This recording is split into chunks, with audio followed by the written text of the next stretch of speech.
حول ولا قوة إلا بالله العلي العظيم. أعوذ بالله من الشيطان الرجيم. بسم الله الرحمن الرحيم. الحمد لله الذي هدانا لهذا وما كنا لنهتدي لولا أن هدانا الله. لقد جاءت رسل ربنا بالحق والصلاة والسلام على أشرف الأنبياء والمرسلين حبيب إله العالمين مولى ومولى الثقلين جد الحسن والحسين أبي القاسم محمد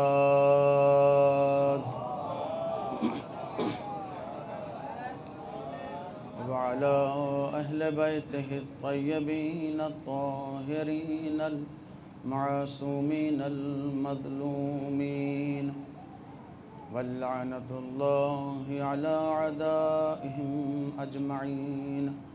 أما بعد فقد قال الله تعالى وتبارك في محكم كتابه الكريم وهو أصدق الصادقين وقوله الحق بالحق. بسم الله الرحمن الرحيم. قال إني عبد الله آتاني الكتاب وجعلني نبيا. صلوات پڑھ دیں محمد.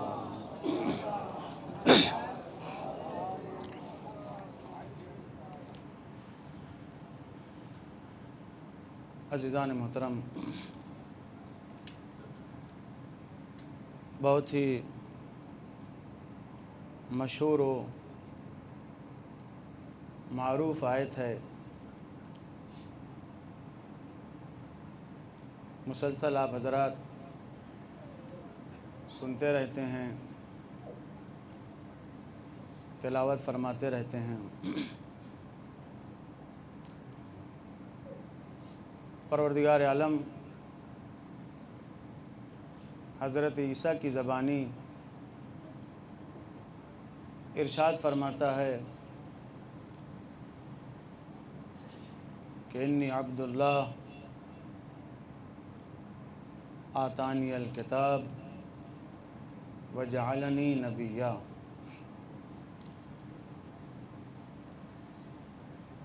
ارشاد فرماتا ہے جناب عیسیٰ کی زبانی کہ میں اللہ کا بندہ ہوں، اللہ نے مجھے کتاب دی ہے اور نبی بنایا ہے.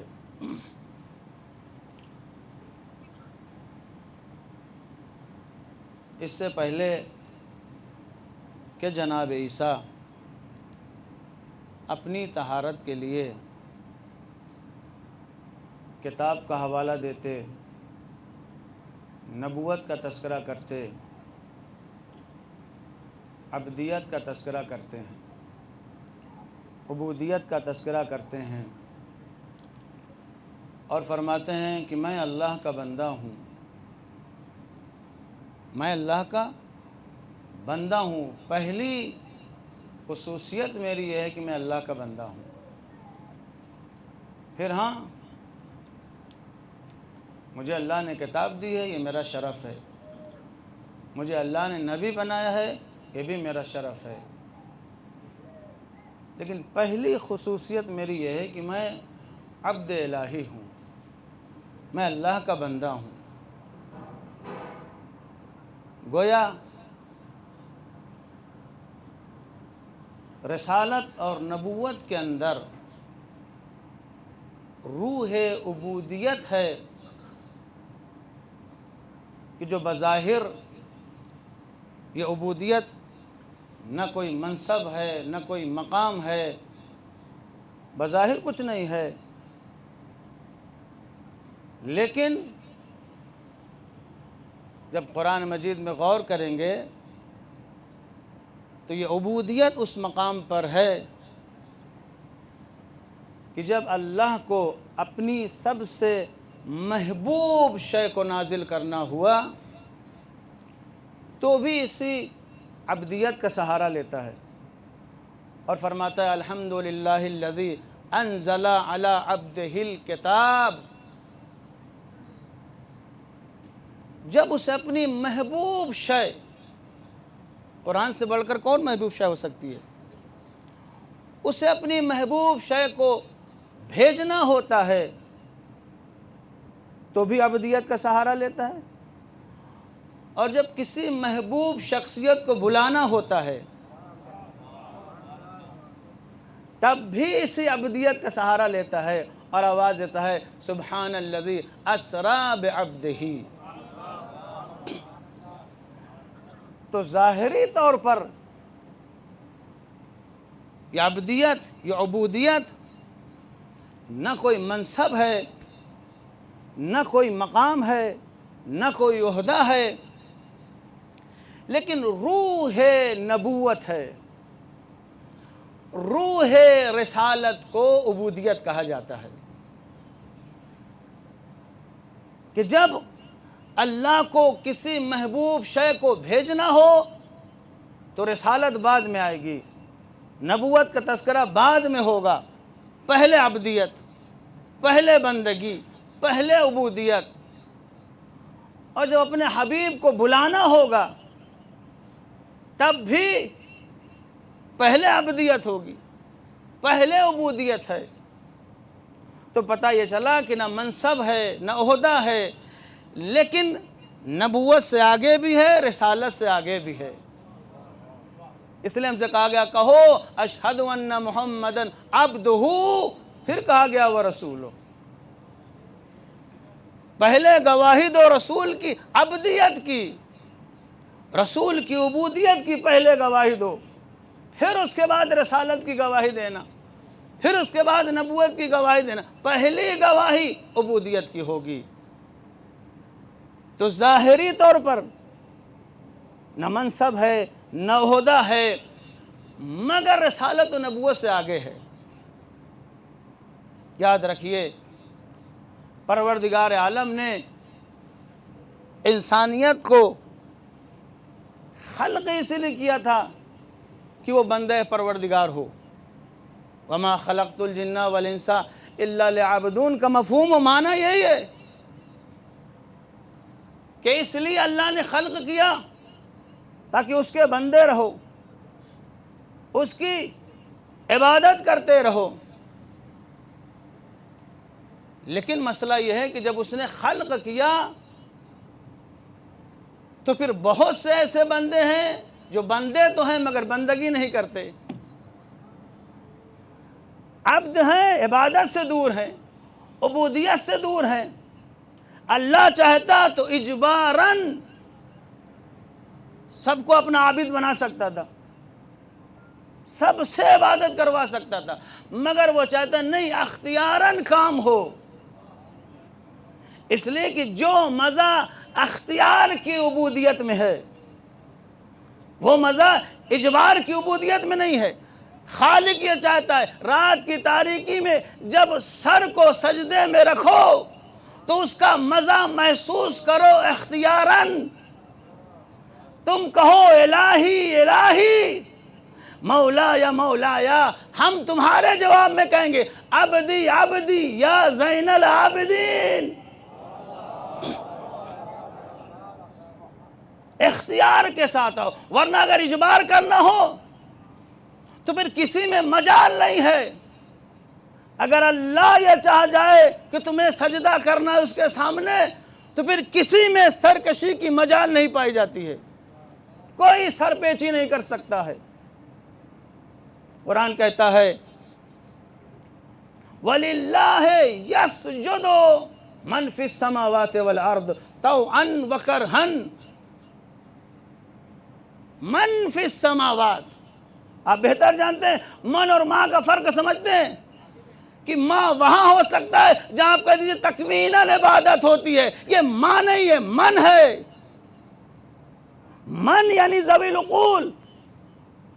اللہ فرماتا للہ یسجد من فی السماوات والارض طوعا وکرہا، یہیں تک بات ہوتی تو مسئلہ ختم ہو جاتا۔ آیت آگے بڑھتی ہے اور اللہ فرماتا ہے وَظِلَالُهُمْ بِالْغُدُوِّ وَالْآصَالِ، تم کیا ہو؟ اگر ہم چاہ جائیں تو تمہارے سائے بھی ہمارے سامنے سجدہ ریز ہوں گے، ہم چاہ جائیں تو تمہارے سائے بھی، تمہاری حیثیت کیا ہے؟ وَظِلَالُهُمْ بِالْغُدُوِّ وَالْآصَالِ، ان کے سائے بھی صبح اور شام ہمارے سامنے سجدہ کرتے ہیں۔ تو مسئلہ یہ نہیں ہے کہ اللہ کو عبودیت پسند ہے، مسئلہ یہ کہ عبودیت پسند ہے مگر اختیاراً پسند ہے، یا عبودیت پسند ہے، بندے تو سب ہیں، بندے تو سب ہیں، لیکن کمال یہ ہے کہ وہ کسے اپنا بندہ کہے۔ بندہ تو سب ہے اجباراً، سبھی بندے ہیں، کمال یہ ہے کہ وہ کسے اپنا بندہ کہے، یہ ایک بہت بڑی بات ہے۔ اب آپ تاریخ میں دیکھیے کہ اللہ نے کسے کسے اپنا بندہ کہا ہے۔ اجباراً بندہ ہونا اور ہے، اتخاذاً کسی کو بندہ بنا لینا اور ہے، اخذ کر لینا بندگی کے لیے یہ الگ مسئلہ ہے۔ تو پروردگار عالم کو پسند ہے لیکن اجباراً نہیں، اختیاراً پسند ہے۔ اسی لیے اس کی عظمت و اہمیت کو مد نظر رکھتے ہوئے جناب عیسیٰ نے کہا خبردار تہمت نہ لگانا، میں اللہ کا بندہ ہوں۔ پتہ یہ چلا کہ عبودیت اور عبدیت اس مقام پر ہے کہ جہاں انسان تہمت مادری کو بچا سکتا ہے اپنی اس عبودیت کے ذریعے سے، اس عصمت کو ثابت کر سکتا ہے اپنی عبودیت کے ذریعے سے۔ تو پروردگار عالم نے یہ چاہا لیکن اختیاراً چاہا کہ سارے کے سارے بندے اس کے سامنے سجدہ کریں، اس کی عبادت کریں، مگر اختیاراً ہو، اجباراً نہ ہونے پائے۔ اب آپ آئیے، جب پروردگار عالم اپنے ان اختیاری عابدین کا تذکرہ کرتا ہے، ساجدین کا تذکرہ کرتا ہے، تو کیا کہتا ہے؟ ارشاد فرماتا ہے وَإِذَا تُتْلَى عَلَيْهُمْ آیات الرحمن خروا سجدا۔ یہ ساجدین و عابدین کی تعریف اللہ کر رہا ہے کہ جب ان کے اوپر آیات رحمان کی تلاوت کی جاتی ہے تو یہ سب سجدے میں گر جاتے ہیں۔ یہ کون ہیں؟ کہا ساجدین ہیں۔ جب ان کے اوپر آیات الہی کی تلاوت کی جاتی ہے تو یہ سب کے سب سجدے میں گر جاتے ہیں۔ غور کیا آپ نے؟ سجدے میں جانے کے لیے آیات الہی کی ضرورت ہو، یہ قرآنی ساجدین ہیں۔ ہم نے اور بھی ساجدین کو دیکھا جہاں آیت کی تلاوت کی ضرورت نہیں ہے، ذرا سی نعمت ملی تو سجدہ، ذرا سی خوشی ملی تو سجدہ، ذرا سی خوشی ملی تو سجدہ، نہیں ذرا سا غم لاحق ہوا تو سجدہ، ذرا سا اندوہ پیدا ہوا تو سجدہ، ذرا سی مشکلات درپیش ہوئی تو سجدہ، مسلح پر ہیں تو سجدہ، پشت ناکہ پر ہیں تو سجدہ، جلے ہوئے خیمے کی راکھ پر ہیں تو سجدہ۔ یہ وہ ہیں کہ جن کے لیے کہا جاتا ہے کہ جب آیات الہی کی تلاوت ہو تو سجدہ کرتے ہیں، مگر کچھ ایسے ساجدین ہیں جنہیں بہانہ تلاشنا ہوتا ہے، کچھ تو ہو، خوشی ملے گی تو سجدہ کریں گے، غم ملے گا تو سجدہ کریں گے۔ جب انسان اس مقام پر پہنچ جاتا ہے تب سید الساجدین کہلاتا ہے، زین العابدین کہلاتا ہے۔ صلوات پڑھ دے محمد و آل محمد پر۔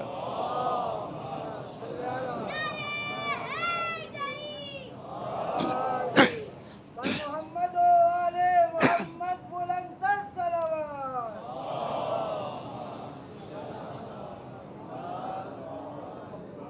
برائے خوشنودی امام زمان بلند تر صلوات۔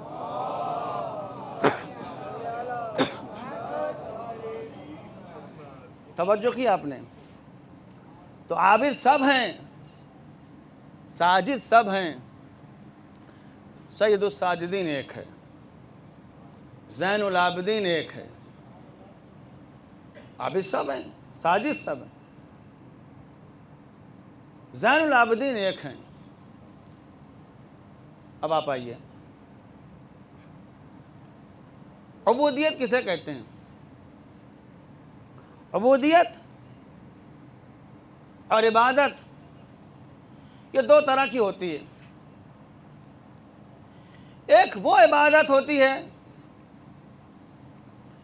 کہ جہاں صرف اپنے لیے سجدے کیے جاتے ہیں۔ ایک وہ عبادت ہے جہاں صرف اپنی ذات ملحوظ خاطر ہوتی ہے، بس اپنی ذات ہے تو سجدہ ہے، یہ پڑھ لیں گے تو یہ ہوگا، یہ کر لیں گے تو یہ ہوگا، یہ نہ کریں گے تو یہ ہو جائے گا، ہے نا؟ اسی کو تو تجار کی عبادت کہا گیا ہے یا غلاموں والی عبادت کہا گیا ہے کہ جہاں صرف اپنی ذات ملحوظ خاطر ہو، بس سجدہ ہے مگر اپنے لیے، عبادتیں ہیں مگر اپنے لیے، اپنے آپ کو جہنم سے بچا لیں، جہنم سے بچا لے، جنت میں داخل کرا لے، بس یہ پہلی قسم کی عبادت ہے۔ مفسرین کہتے ہیں، علماء کہتے ہیں، اس عبادت کا کون سا کمال ہے کہ جو صرف اپنے آپ کو جہنم سے بچا کے جنت تک پہنچا دے؟ یہ کون سی عبادت ہے جسے ہم اور آپ بڑی عظیم عبادت سمجھتے ہیں؟ علماء کہتے ہیں یہ کون سی عبادت ہے؟ انسان نے بس اپنے آپ کو بچا لیا اور جنت میں پہنچا دے، یہ پہلی عبادت ہے۔ یہ عبادت اس کا دائرہ محدود ہے بس اپنی ذات تک۔ دوسری عبادت کہ یہ وہ عبادت ہے کہ جو ربوبیت تک پہنچا دیتی ہے۔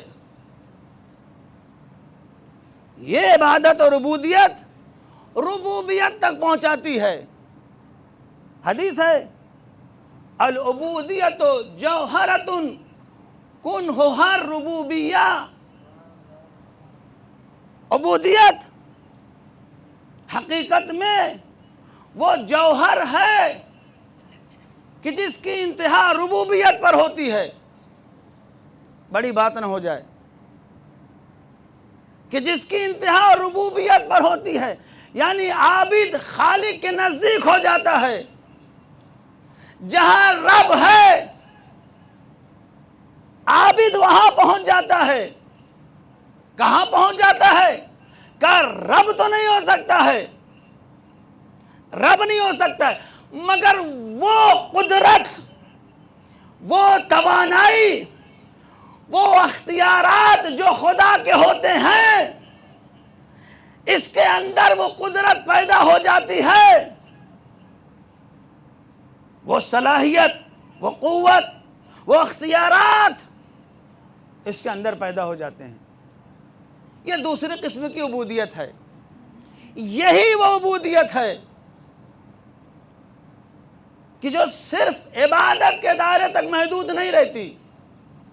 اب یہ عبودیت اور یہ عبادت ایسی ہو جاتی ہے کہ یہ عبادت توجہ چاہتا ہوں، خود یہ عبادت سبب بن جاتی ہے کہ اس عبادت کے ذریعے سے ایک انقلاب برپا ہو جائے، ایک حماسہ برپا ہو جائے۔ یہ وہ عبودیت ہے کہ جو ربوبیت تک پہنچتی ہے۔ تو ایک وہ عبادت جو صرف اپنی ذات تک محدود ہے، ایک وہ عبادت جو ربوبیت تک جاتی ہے، ربوبیت تک جانے کے بعد اتنا صاحب قدرت بنا دیتی ہے کہ اب اس کی عبادت بھی حماسہ برپا کر سکتی ہے، انقلاب برپا کر سکتی ہے۔ جب تک یہ عبودیت نہ ہوگی، انسان ظاہری طور پر خدا کو سجدہ ضرور کرے گا، مگر سر اٹھاتے ہی غیر خدا کو تلاش کرتا رہے گا،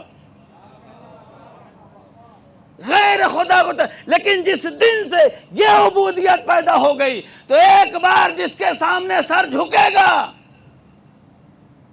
پھر اب کسی غیر کے سامنے اظہار عاجزی نہیں ہو سکتی۔ کیا کہا فرعون نے جناب موسیٰ سے؟ وَمَا رَبُّ الْعَالَمِينَ، کب سے کھڑے ہو میرا رب میرا رب میرا رب، بتاؤ اچھا تمہارا رب کیا ہے، کون ہے، کیسا ہے؟ کہہ کے پھنس گیا فرعون، یہ کہہ کے پھنس گیا کہ بتاؤ۔ اس لیے کہ قرآن کہتا ہے جناب موسیٰ رکائے نہیں رک رہے۔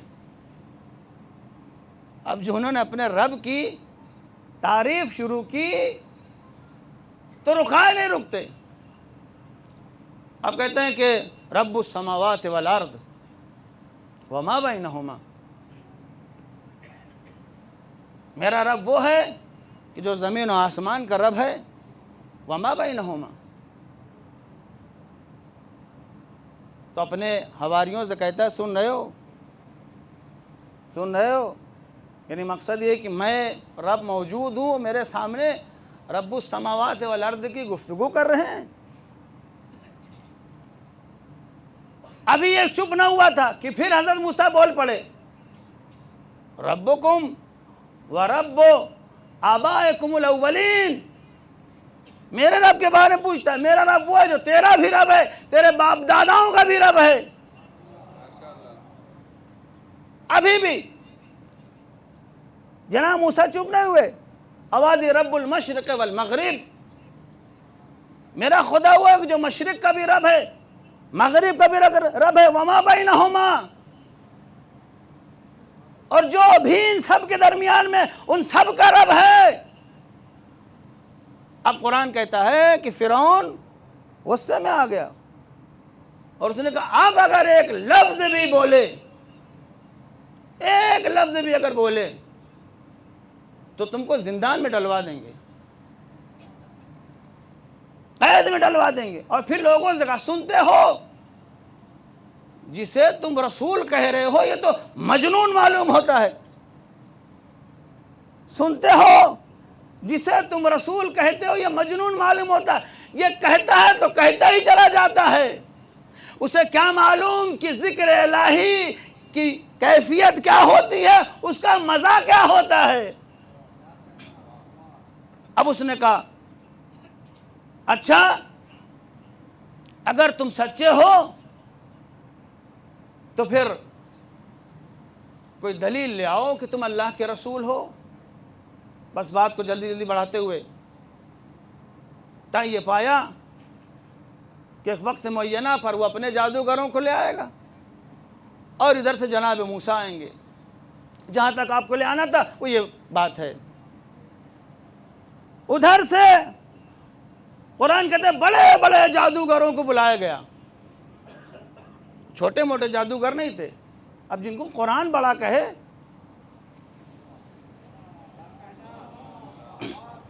جن کو خود خدا بڑا کہہ رہا ہو تو ظاہر سی بات ہے کوئی چھوٹے موٹے تو نہیں ہوں گے۔ بڑے بڑے جادوگروں کو چھاٹ کے لایا گیا جناب موسیٰ کے مقابلے میں۔ یہ سوچا تھا یہ آئیں گے اور یہ اپنا جادو دکھائیں گے یا اسی رہ جائیں گے اور شکست ہو جائے گی، بات ختم. لیکن مسئلہ یہاں الٹ گیا. جیسے ہی جادوگر آئے فَأَلْقَىٰ مُوسَىٰ عَصَاهُ، جناب موسیٰ نے اپنے عصا کو پھینکا. تو قرآن کہتا ہے ادھر عصا کو پھینکا فَأُلْقِيَ السَّحَرَةُ سَاجِدِينَ، فَأُلْقِيَ السَّحَرَةُ سَاجِدِينَ. یہ جتنے جادوگران آئے تھے جن کو قرآن نے عظیم جادوگر کہا تھا، فَأُلْقِيَ السَّحَرَةُ سَاجِدِينَ، سب کے سب سجدے میں چلے گئے. قَالُوا آمَنَّا بِرَبِّ الْعَالَمِينَ، کہتے ہم رب العالمین پر ایمان لے آئے. توجہ، سجدے میں گئے اور اظہار ایمان کیا، اظہار ایمان کیا. ادھر سے فرعون کی آواز آئی، میری اجازت کے بغیر، میری اجازت کے بغیر تم نے کس طریقے سے ایمان کا اظہار کر دیا. لَأُقَطِّعَنَّ أَيْدِيَكُمْ وَأَرْجُلَكُمْ مِنْ خِلَافٍ وَلَأُصَلِّبَنَّكُمْ، میں تمہارے ہاتھ پیر کاٹ کے تم سب کو سولی پر لٹکا دوں گا. یہ کون کہہ رہا ہے؟ فرعون جادوگروں سے کہہ رہا ہے. اب چونکہ جادوگر سجدہ کر چکے تھے، میں نے کہا عبودیت وہی عبودیت ہے کہ جس میں اتنی قوت مل جائے کہ اگر ایک بار سر جھک جائے تو اب کسی سے نہ ڈرے.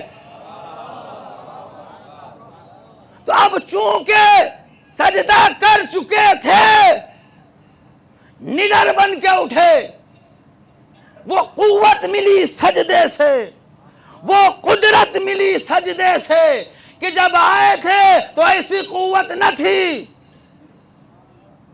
قرآن نے آنے کی بھی منظر کشی کی ہے.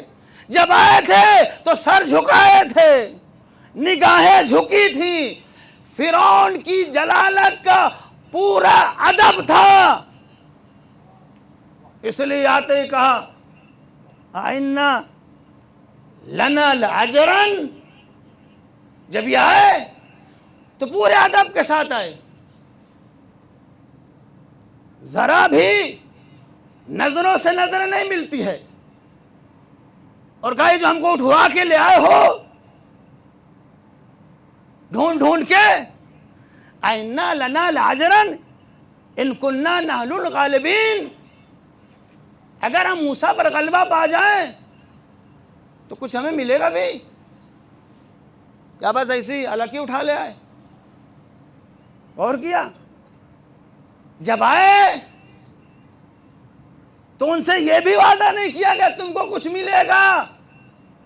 اتنا ڈرے سہمے تھے سب کے سب. کہتے ہیں اگر ہم غلبہ پا گئے تو کچھ ملے گا. نعم انکم اذل لمن المقربین، بالکل ملے گا، تم ہمارے نزدیکیوں میں سے ہو جاؤ گے. اچھا یہ بات ہے. تب خود کہتے قالو بعزت فرعون، تب پھر فرعون کی عزت کی قسم ہم ہی غلبہ پانے والے ہیں. یہ آنے کی منظر کشی قرآن نے بیان کیا ہے. جب آئے تھے تو اتنا مؤدب تھے، جب آئے تھے تو فرعون کا اتنا احترام تھا، لیکن ادھر سجدے میں گئے، سجدے میں گئے تو فرعون کی تمام دھمکیوں کے باوجود، تمام دھمکیوں کے باوجود، کا ہاتھ پر کاٹ دیں گے، سولی پر چڑھا دیں گے، تمام دھمکیوں کے باوجود آواز دیتے لا ضیرہ انا الی ربنا منقلبون. ہاتھ پر کاٹے گا کاٹ لے، سولی پہ چڑھائے گا چڑھا دے، اب ہمیں کوئی ڈر نہیں ہے، ہم سجدہ خالق انجام دے چکے ہیں. اب ہم اپنے رب کی طرف پلٹ چکے ہیں، اب تیرا کوئی خوف نہیں ہے. تو عبودیت صحیح معنوں میں وہی عبودیت ہے جو انسان کو اتنا نڈر بنا دے کہ جہاں بس اسے اپنا خالق نظر آئے دنیا پیچھے رہ جائے. ایک صلوات پڑھ دے محمد و آل محمد پر.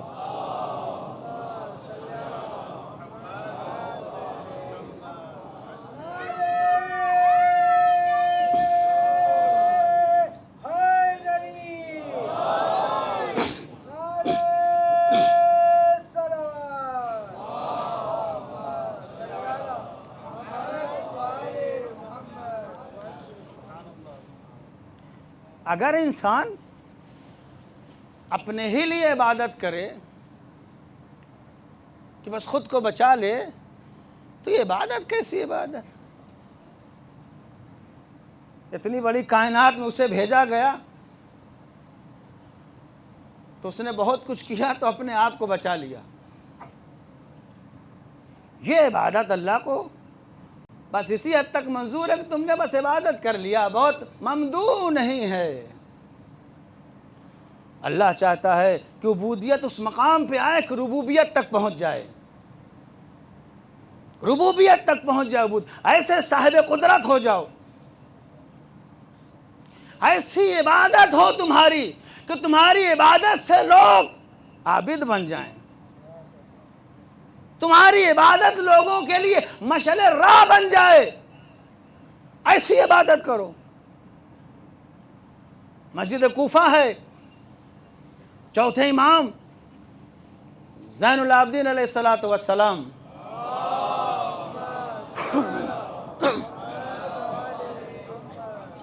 مدینے سے تشریف لے آئے اپنے جد امام علی کی زیارت کے لیے. اس سے پہلے کی زیارت کے لیے جائے مسجد کوفہ تشریف لے آئے. اب چونکہ آپ بہتر جانتے ہیں, انشاءاللہ سب کو نصیب بھی ہو پھر بہت جلد, کہ یہاں دو وہاں دو وہاں دو وہاں دو, دو دو رکعت پڑھتے رہ جائیے. یہ مسجد کوفہ ہے اور ہم جیسوں کو کیا کہنا, 2 پڑھتے ہیں 8 حساب کر لیتے ہیں, 8 پڑھتے ہیں 16 حساب کرتے ہیں. اپنا تو حساب کتاب بڑھیا چلتا ہے, مگر وہ زین العابدین ہے, وہ سید الساجدین ہیں, ان کے یہ حساب نہیں ہونے والا. اب جو انہوں نے مسجد کوفہ میں کوفے کے اعمال انجام دینے شروع کیے اور 2 کر کے پڑھنا شروع کیا, تو ابو حمزہ سمالی جو اب تک چوتھے امام کو نہ جانتے تھے یہ کون ہے, بالکل نہیں جانتے تھے.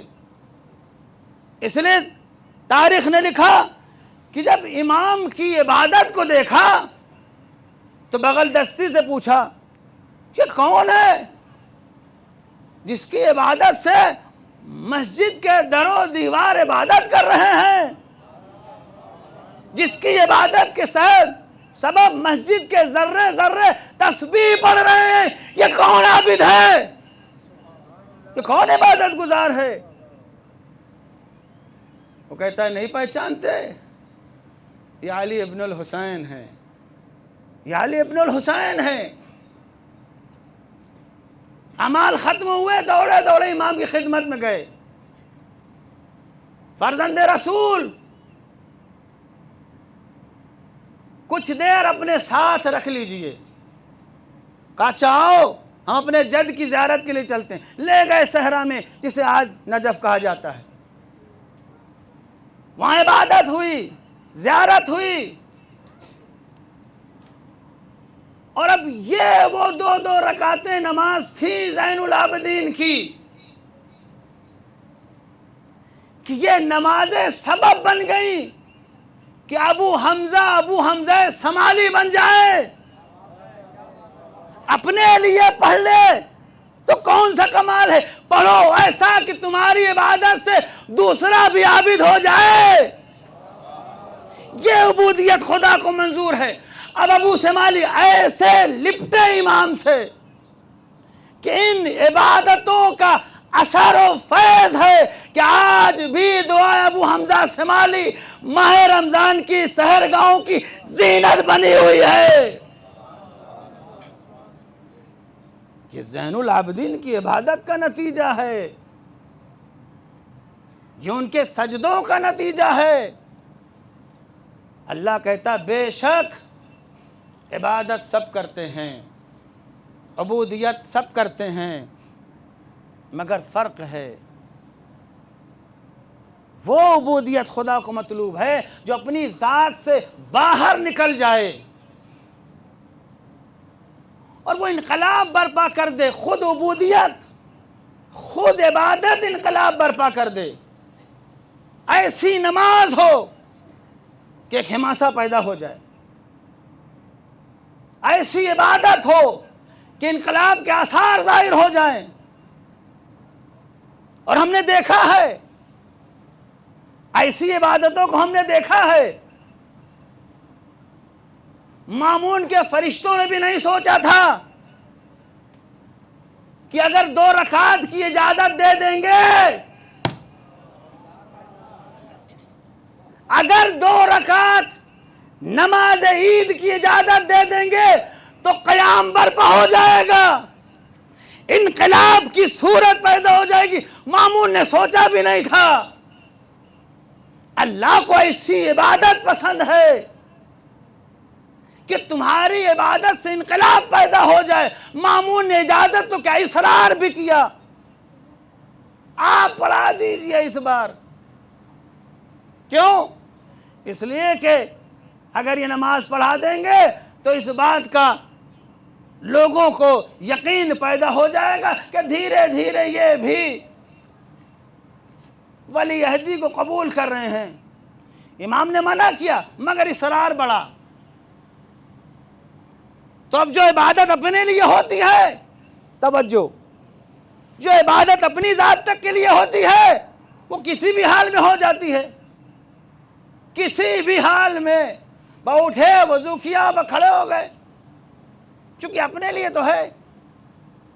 لیکن جب عبودیت اس مقام پر ہو کہ بظاہر 2 رکعت نماز ہے مگر انقلاب برپا کر سکتی ہے، تو پھر ضروری تھا کہ سر پہ امامِ رسول کو باندھا جائے،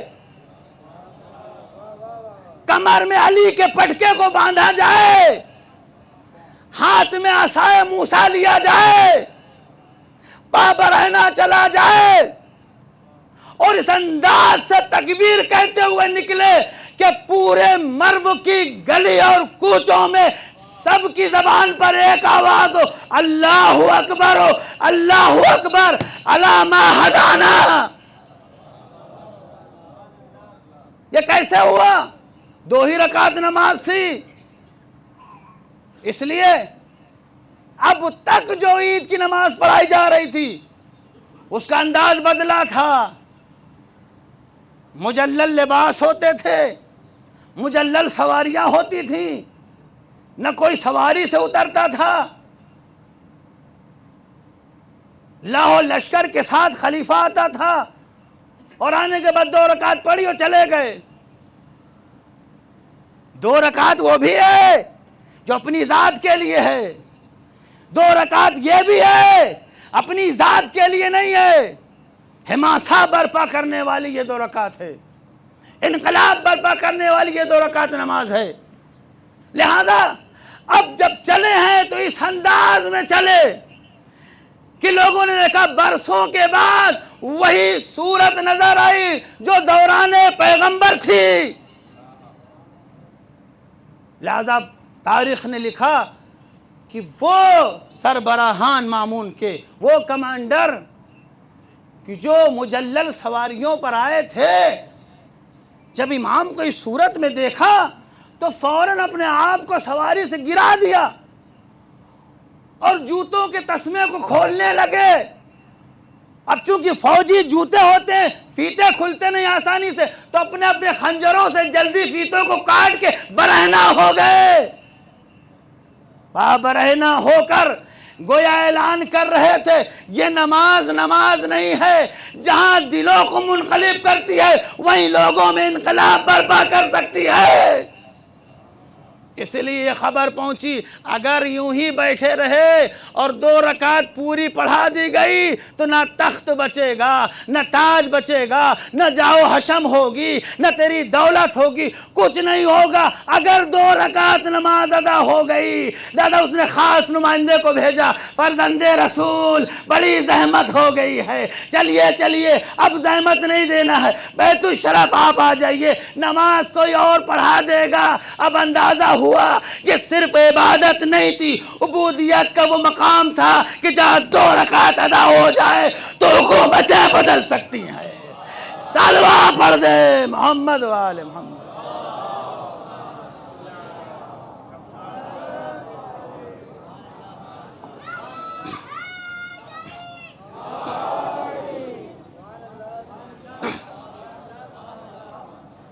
عبادت اور عبودیت بے شک اللہ نے خلق کیا ہے،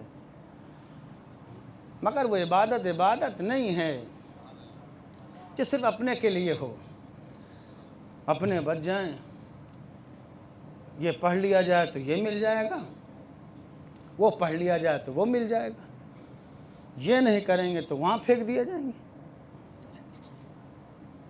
یہ کمال عبودیت نہیں ہے۔ کمال عبودیت یہ ہے کہ انسان عبودیت کی اس حقیقت پر پہنچ جائے،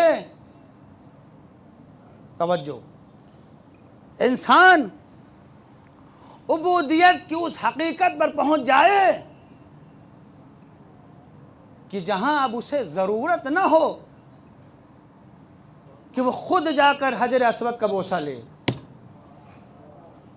انسان عبودیت کی اس حقیقت پر پہنچ جائے کہ اب استعلام کے لیے ضروری نہ ہو کہ وہ خود جائے حجر اسود کا بوسہ لے، بلکہ اگر نہ جا سکے تو حجر اسود اپنی جگہ سے اٹھے اور قدم بوسی کرے۔ آپ کے پیش نظر وہ فرزدق کا معروف قصیدہ ہوگا کہ جب ہشام ابن عبد الملک حج کے ارادے سے مدینہ آیا، مکہ آیا، اور سارے ارکان کو انجام دینے کے بعد چاہا کہ حجر اسود کا بوسہ لے لیں، اتنا مجمع تھا۔ اگرچہ بھائی ہے ولید ابن عبد الملک کا، ولید حاکم وقت ہے، پورے جاہو جلال کے ساتھ آیا تھا، مگر مجمع نے اجازت نہ دیا، مجبور ہوئے کہ سرکار کے لیے ایک منبر لگا دیا جائے اور اسے بٹھا دیا جائے، کہا آپ یہیں سے زیارت کر لیجئے۔ اب ظاہر سی بات ہے کہ جب اسے اجازت نہ ملے، اسے موقع نہ ملے، اب اس بیچ کسی کو موقع مل جائے، اس بیچ کسی کو موقع مل جائے تو قیامت ہے۔ دیکھا لوگوں نے کہ ایک جوان ظاہر ہوا، بڑے ہی ادب و احترام کے ساتھ، بڑے ہی وقار و سکینہ کے ساتھ، جیسے جیسے وہ بڑھتا ہے مجمع کائی کے جیسے پھٹتا چلا جاتا ہے۔ آتا اور آنے کے بعد بوسہ لیتا ہے جوان، واپس چلا جاتا ہے۔ شامیوں نے، چونکہ شام سے آیا تھا شام، شامیوں نے شام سے پوچھ لیا یہ کون ہے بھائی، یہ کون ہے؟ سوال نہیں تھا، توجہ چاہتا ہوں، یہ سوال نہیں تھا حشام پر، حشام کے لیے، بلکہ ایک تانا تھا حشام کے اوپر کہ تجھ کو مجمع نے موقع نہ دیا کہ حجر اسود کا بوسہ لے لے، اور یہ کون ہے کہ اس جوان کو مجمع نے اجازت دیا، موقع دیا، یہ حجر اسود کا بوسہ لے کے چلا جائے۔ اب آپ کے سامنے تاریخ جلدی جلدی بیان کرتا ہوں۔ فوراً حشام نے کہا ما عارفو، میں نہیں جانتا یہ کون ہے۔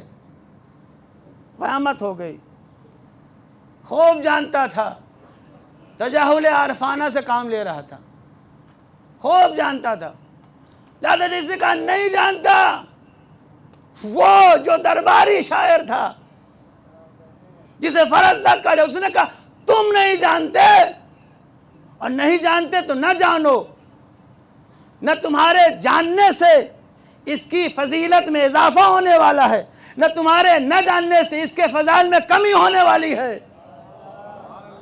تو جانے یا نہ جانے، اس کو تو حل و حرم پہچانتے ہیں، سرزمین بطحا پہچانتی ہے۔ اور جہاں پر لانا مجھے وہ یہ مصرع ہے کہ فرزدق کہتے ہیں تو جانے یا نہ جانے، یاد رکھ، یہ فرزدق کا مصرع ہے، یاد رکھ ہشام، اگر کسی بھی وجہ سے مجمع اس جوان کو موقع نہ دیتا کہ حجر اسود کا استلام کر سکے، بوسہ لے سکے، تو یاد رکھ رکن کعبہ خود اپنی جگہ سے اکھڑ جاتے۔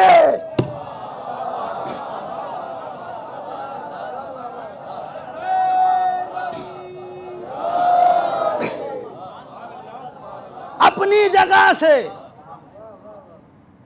قدم بوسی کے لیے بڑھ جاتے، اور حجر اسود یہ جیسے ہی جوان چاہتا کہ حجر اسود کا بوسہ لے، یہ فرزدق کہہ رہے ہیں، جیسے ہی جوان چاہتا کہ بوسہ لے، حجر اسود سبقت کرتا ہے کہ پہلے ان کے قدموں کا بوسہ لے لیا جائے، پہلے ان کے ہاتھوں کا استلام کیا جائے، ان کے ہاتھوں کا بوسہ لے لیا جائے۔ تو کیا جانتا ہے یہ زین العابدین ہیں، یہ سید الساجدین ہیں۔ عزیزان محترم، یہ عبودیت تھی کہ اس منزل پر پہنچی کہ اب اسے استلام کی ضرورت نہیں ہے، اسے طواف کی ضرورت نہیں ہے، اسے منی میں قربانی کی ضرورت نہیں ہے، اسے عرفات میں ٹھہرنے کی ضرورت نہیں ہے، کہ مثل کی حقیقت عبودیت تک پہنچ چکا ہے۔ اب اسے ضرورت نہیں ہے کہ منی میں رکے، قربانی کرے، عرفات میں جائے، مزدلفہ میں جائے، بالکل نہیں، کوئی ضرورت نہیں ہے۔ ہاں اگر یہ چاہے تو حج سے انصراف دے دے، منصرف ہو کر عراق کی جانب چلا جائے، اور اگر حالات کے تحت موقع پڑے تو اسے حق ہے کہ بس یہی کہہ سکتا ہے انا ابن مکہ و منی، انا ابن زمزم و صفا۔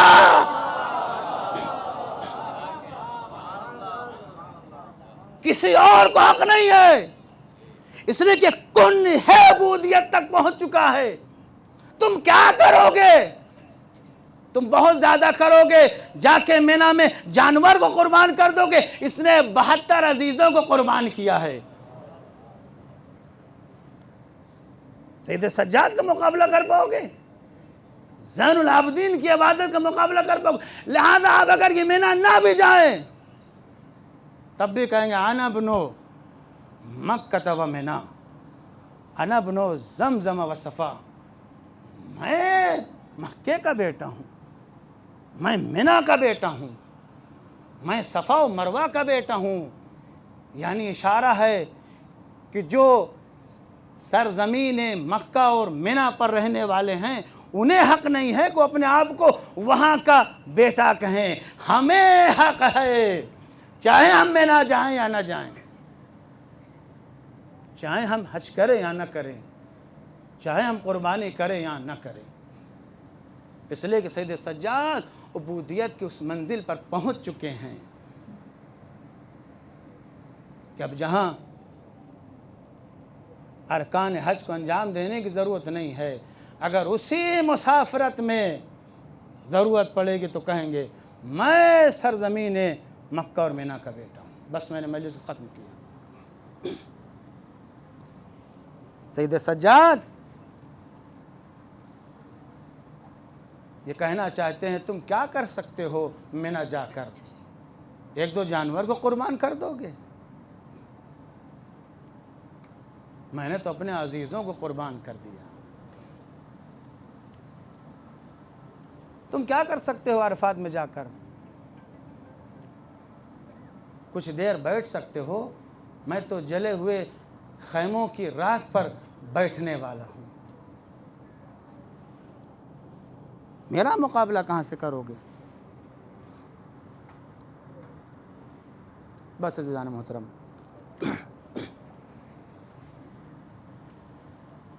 سید سجاد غریب کربلا ہیں۔ امام حسین کی غربت اپنی جگہ پر ہے، مگر انصاف سے بتائیے، انصاف سے بتائیے کہ ایک مجاہد کی سب سے بڑی آرزو کیا ہوتی ہے؟ یہی تو ہوتی ہے کہ میدان میں جائے، لڑے مارے اور مر جائے۔ امام حسین نے یہی کیا اور بڑی بہادری سے لڑے۔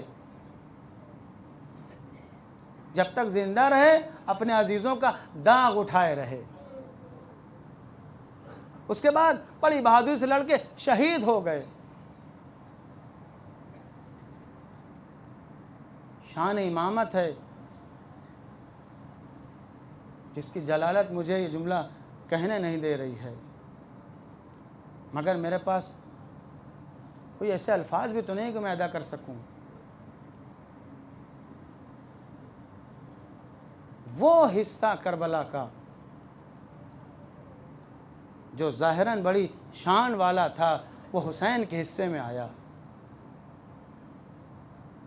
مگر اللہ معاف کرے وہ حصہ کہ جو ذلتوں بھرا تھا ظاہراً، یہ عزت تو نہیں ہے نا کہ مائیں اور بہنیں بے ردا پیچھے پیچھے چلتی ہوں۔ بے شک اہل بیت عزیز جہان ہیں، ان سے بڑا کون عزیز ہے، مگر عزیزو ظاہری طور پر یہ حصہ سید سجاد کی قسمت میں لکھا گیا۔ اللہ اکبر! اگر یہ سخت نہ ہوتا، یہ سخت نہ ہوتا تو سید سجاد سائل کے جواب میں بس یہی کہتے، ہاں ہاں کربلا کا میدان جہاں میرا بابا ذبح کر دیا گیا، میرے بھائی کو قتل کر دیا گیا۔ مگر سید سجاد سائل کے جواب میں کہتے ہیں، جب پوچھتا ہے کون سی منزل سب سے بڑی سخت تھی، تو آواز دیتے ہیں الشام الشام الشام الشام الشام الشام الشام۔ یہیں سے اس بات کا اندازہ ہوتا ہے کہ سب سے بڑا امتحان اگر کسی کا تھا تو وہ سید سجاد کا تھا، سید سجاد کا تھا۔ اس لیے ہم نے انہیں غریب کربلا کہا ہے۔ یہ غریب کربلا ہیں۔ جانتے ہیں کتنے غریب تھے سید سجاد، کتنے غریب تھے سید سجاد۔ خود سید سجاد کی زبانی سنیے۔ سید سجاد کہتے ہیں، سید سجاد کہتے ہیں کہ میں نے آخر تک میں نے اپنے بابا کو گلے بھی نہ لگایا۔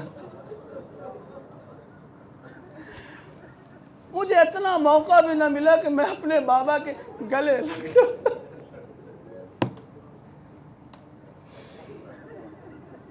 یہ سید سجاد کے نا آخری دم تک بھی میں اپنے بابا کے گلے نہ لگ سکا۔ ہائے رے سید سجاد کی غربت۔ خود بیان کرتے ہیں کہ جب شب عاشور آئی تو میرے بابا نے یہ چاہا کہ مجھ سے ودا کر لیں، مجھ سے ودا کر لیں، آ کے یہ بتا دیں کہ کل کیا کیا ہونے والا ہے، کیا کیا گزرنے والی ہے۔ ہاں یہی ارادے سے سید سجاد کا بیان ہے۔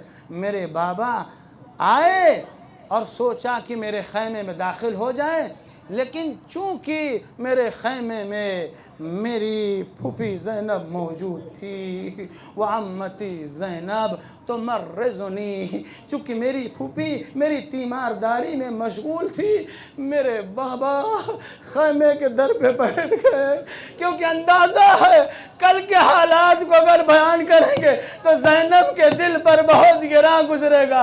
اس لیے سید سجاد کہتے ہیں میرے بابا خیمے کے در پہ بیٹھ گئے، چاہتے تھے کہ مجھ سے آ کے گلے ملے، مجھ سے آ کے گفتگو کرے، مجھ سے آ کے باتیں کرے، مگر میری پھوپھی کی وجہ سے کہیں مضطرب نہ ہو جائے، درے خیمہ پر بیٹھ گئے۔ اور ایک مرتبہ عقبہ ابن سمعان جو وہاں بیٹھے تھے اپنی تلوار کو صیقل دے رہے تھے، حسین نے، میرے بابا نے ظاہراً ان کے سامنے بیٹھ کے یہ گفتگو شروع کی تاکہ زینب کو یہ اندازہ ہو کہ یہ سمعان سے گفتگو ہو رہی ہے، عقبہ سے گفتگو ہو رہی ہے، لیکن سید سجاد جانتے تھے کہ یہ کس کے لیے کہا جا رہا ہے۔ بیٹھے درے خیمہ پر، بیٹھنے کے بعد آواز دیتے ہیں، یا دہرو یا دہر افل لکا افل لکا من خلیلی، اے زمانے ارے تو نے میرے ساتھ اچھا نہ کیا، بڑا بد رفتار تو نے کیا۔ حسین کیا اشارہ کرنا چاہتے تھے؟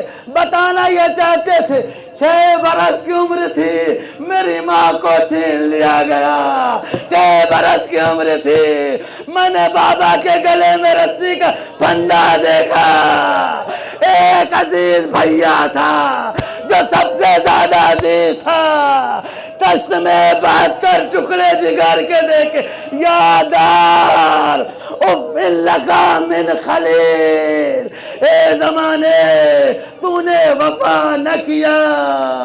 اس کے بعد آواز دیتے ہیں، اے زمانہ وَلَكُمْ بِالْإِشْرَاقِ وَالْحَسِيلِ، کیسے کیسے نونہالوں کو تو نے اپنے اندر سمیٹ لیا ہے۔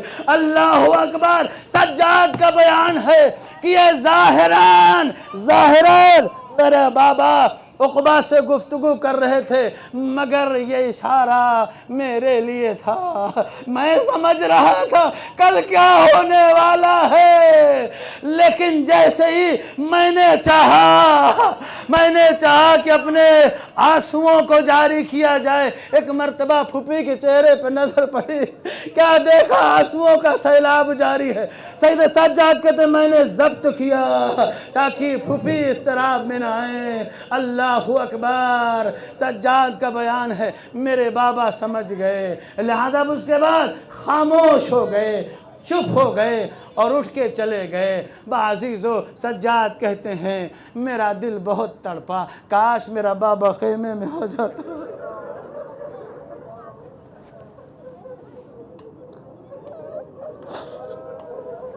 کاش ایک بار بابا کو دل بھر گلے لگا لیتے۔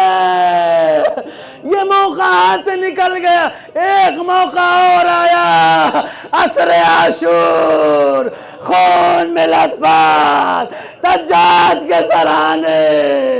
سجاد نے کوشش تو بڑی کی مگر اٹھائے نہ اٹھا، بابا لٹا کے پھر چلے گئے۔ اے عزیزو، مقتل نے لکھا پھر باپ اور بیٹے نے کبھی ایک دوسرے کو نہ دیکھا، اب جو دیکھا تو نوکے نیزہ پہ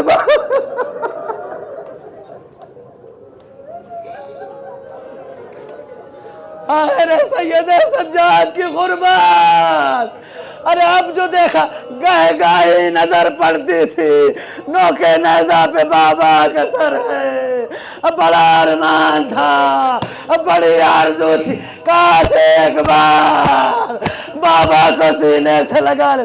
اسی لیے لکھا ہے جب یہ کارواں شام پہنچا، سید سجاد کے خطبے نے انقلاب برپا کیا، یزید مجبور ہوا، آ کے کہتا ہے اچھا بتاؤ تمہیں کیا چاہیے، جو تمہاری خواہش ہو وہ بیان کرو۔ جانتے ہیں پہلی آرزو سید سجاد کی کیا تھی؟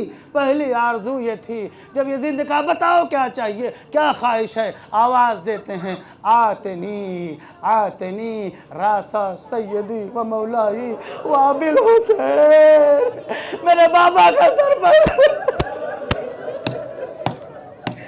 پہلے میرے بابا کا سر لا کے دے دو، لہذا زوجہ من ہو، تاکہ ایک بار سینے سے لگا لے، اے بابا۔ بعضیزوں مجلس ختم ہو گئی، ایک جملہ اور جب یہاں تک پہنچ چکے ہیں، سید سجاد نے باپ کے سر کو لیا، سینے سے لگایا، اے پھوپھی اماں بیٹھیے بیٹھیے، ارے ابھی آپ نے ہم کو پرسا تو نہیں دیا، نہ ہم نے آپ کو پرسا دیا، آئیے بیٹھیے، آپ کو آپ کے بھائی کا پرسا دیتے ہیں۔ زینب نے سجاد کو کلیجے سے لگایا، بیٹا تمہیں بھی تمہارے باپ کا پرسا دیتے۔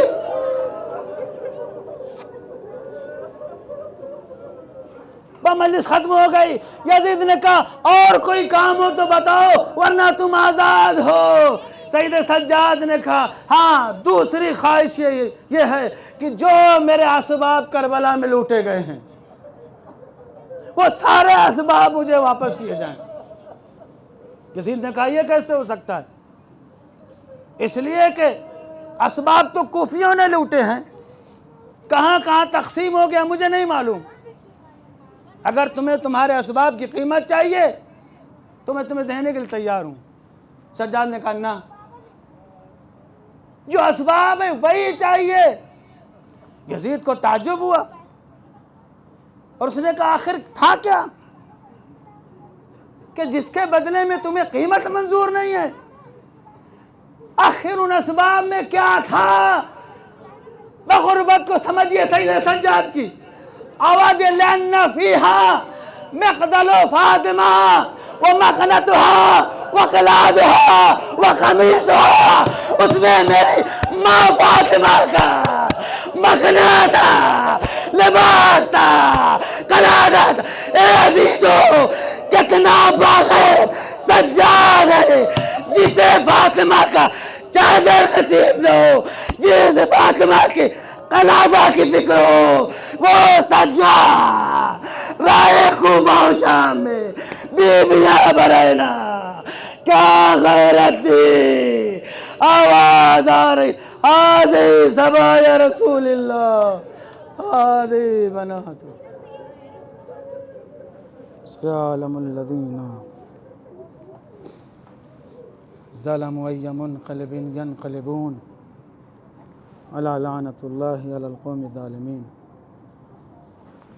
پروردگارہ تجھے واسطہ محمد والے محمد، ہم سب کی اس مختصر سی ادا کو قبول فرما، پرچم اسلام کو سربلندی عنایت فرما، پرچم کفر نفاق کو سرنگو فرما، مظلومین جہان کی حمایت حفاظت فرما، ظالمین جہان کو نیست و نابود فرما، ہم سب کے کثیر گناہ صغیر و کبیرہ کو معاف فرما، ظہور حضرت حجت میں تعجیل فرما، ہم سب کو امام کے اعوان و انصار میں محشور فرما۔ ربنا تقبل منا انک انت السمیع العلیم، ربنا وتقبل دعا ما تم حسن۔